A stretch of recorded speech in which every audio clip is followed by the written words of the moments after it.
शंकर दादा MBBS. Hey Shankar Dada MBBS. Hey दा दा दा दा दा शंकर दादा शंकर दादा शंकर दादा MBBS शंकर दादा MBBS शंकर दादा MBBS నీకు జ్వరం వచ్చిందా? నీకు చెకప్ చేస్తాను.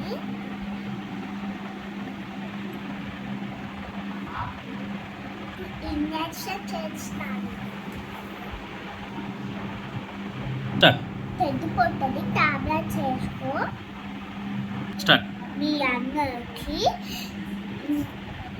మీ అన్నకి వంట బాగోకపోతే వెనలా డాక్టర్ని సంపాదించండి. Dada MBBS. Hey Shankar Dada